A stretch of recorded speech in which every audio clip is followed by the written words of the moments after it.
gonna go a little more literal with this one. There's no way I would ever find another copy of The Farthest Shore by Ursula K. Guin that looks like this. Hello and welcome to the Westveil Archives. My name is Jenna and I am an author-illustrator from Newfoundland, Canada. This is my AuthorTube and BookTube platform here on YouTube. If you're also interested in art, go ahead and follow me on my art channel, Jenna Gets Creative. Today I am doing the Beyoncé Book Tag, and this is 8 book prompts where I pick a title to go along with this prompt, and each prompt is inspired by an epic Beyoncé song. This tag was started by GusherBooks. First prompt is Halo, a book that inspired you. I think what the creator of this tag intended is for me to pick a book that is inspiring, like autobiographies and contemporaries that just inspire us to do better and chase our dreams and live your best life. I'm actually going to pick a book that inspires me because of the author and the success the author has had. I am picking The Martian by Andy Weir. I've picked this one because this is a self-published author originally who had so much success that he was picked up by traditional publishing houses, got huge deals. He's got movie adaptations, all the success an author hopes for, and he started out self-publishing. Prompt 2, Single Ladies, a book with a strong, independent female heroine. So this would be Green Rider by Kristen Britain. Technically the whole series, but we'll go with book 1. I'm pretty sure I've talked about this book on the channel before.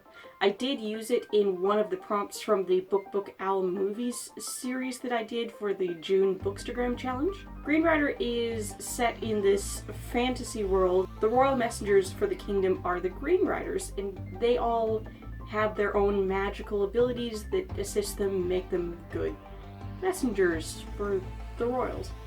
And Kerrigan, our main character, she's a merchant's daughter going off to the university. She's nobody special, but she just happens to be in the right place at the right time to intercept a dying Green Rider. And this guy begs her to continue his mission. His ghost actually shows up a couple of times, but mostly we see this girl who thought she was nothing special discover that she actually has magical abilities, and being a Green Rider is what she's meant to do. This one girl, who's not even properly trained at her job, manages to not only succeed in this very important message delivery mission, she's a key player in unraveling this huge treason, neighboring country war type plot. I first read this book in grade 8, and I've reread it a couple times actually, and I even convinced my 8th grade English teacher to let me use it for a mystery genre self-guided novel study, because there is an element of mystery to it, but it's firmly in the fantasy realm. Prompt 3 is Irreplaceable, a book that can't be replaced. I think, again, I'm going to interpret this differently than the person who created the prompt list. I'm guessing that this is supposed to be something that's really sentimental or important to you, a book that you would never want to remove from your collection, a book that you would never want to erase from existence. I'm gonna go a little more literal with this one. There's no way I would ever find another copy of The Farthest Shore by Ursula K. Guin that looks like this. This was a paperback, but a library wanted to make it more durable, and they took the cover off, they rebound it in this generic white hardcover, glued or taped the paperback cover to it, and laminated over it. And I bought this used, obviously, because it was decommissioned from a high school library, and the seller, I think I bought it on eBay, the seller was just advertising this as a first run hardcover, which I don't think this one ever had a hardback run, but if it did not look like this, and I could tell in the listing pictures that something was up with this cover, which just made me want it even more. So this is the book I cannot replace. Prompt 4, Diva, a book with your favorite Sassy character, and that would be any of the Iron Druid Chronicles books by Hearne. The Sassy character I am referring to in these books would be our hero's wolfhound, Oberon. You see, our magical 2,000+ year old druid has found a way not only to make himself immortal, but make his dog immortal. And since he has all of this time on his hands with this dog, he's taught this dog to communicate psychically through his psychic connection with the dog, and later through the dog's psychic connection with his partner in crime as Granuel is introduced. And Oberon is the king of sass. Sassiest character I have ever read. That's reason enough to read the series personally. Prompt 5, Upgrade You, a book you think could have been improved. I'm going to go possibly controversially here and say Mockingjay by Suzanne Collins. This is the final book in the Hunger Games trilogy. It was well written. I didn't see the ending there as the way the series was going to go when I first read through it. The thing is, at about the halfway point through the book, there's a big 180 turnaround perspective shift in the middle of that book, which is good. I like a book that, tosses everything to the wind and subverts your expectations. But when it makes that change, the pacing changes too.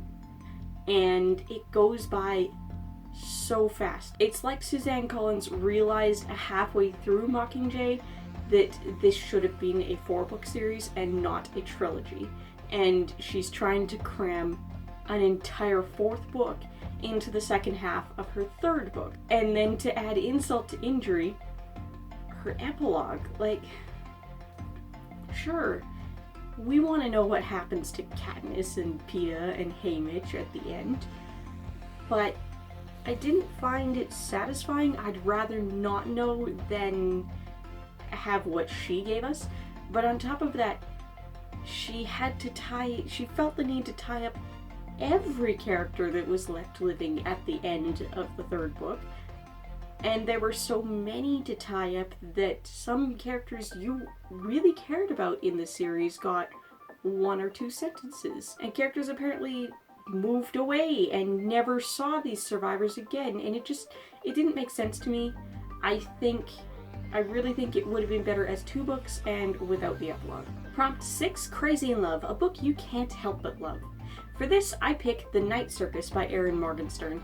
I don't think many people out there will disagree with me. If you've read it, you probably also love it to pieces.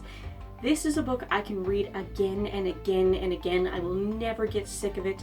I can read it back to back without anything in between. It's one of those books where you don't want to read anything else when you finish it because you're not ready to be done with these characters in this world yet. Teaser for it, if you haven't read it yet, there are 2 magicians, and they have been playing this game on and off for decades, where each one trains an apprentice, and eventually those apprentices have to face off against one another until only one is left existing, until one destroys the other.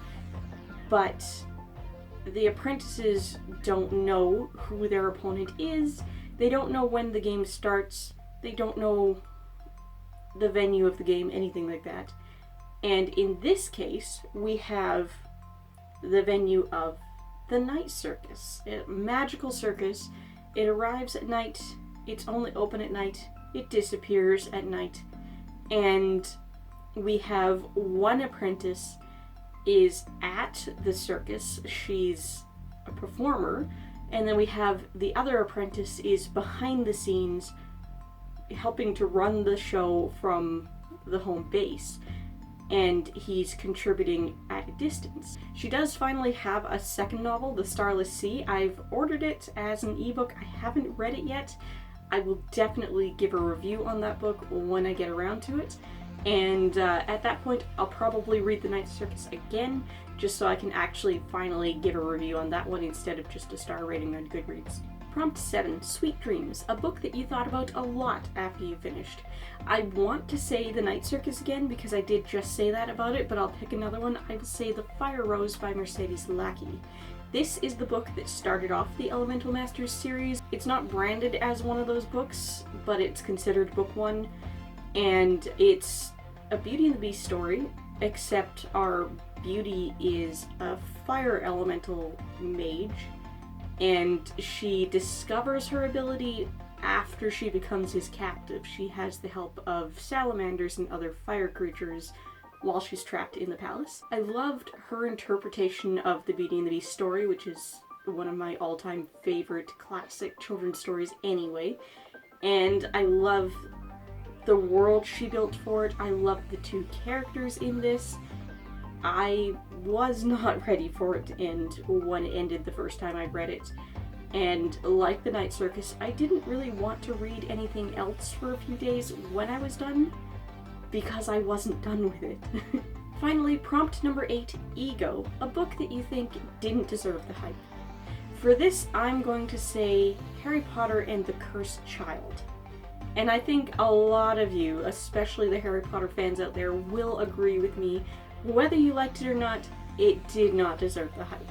This is a stage play, so it probably comes across a lot better on stage, where you have the visuals and you have the director's input on the storytelling, because a lot is left up to the director. But reading the script as a book, you see all of the little plot holes. It truly does feel like just another fan fiction in this world.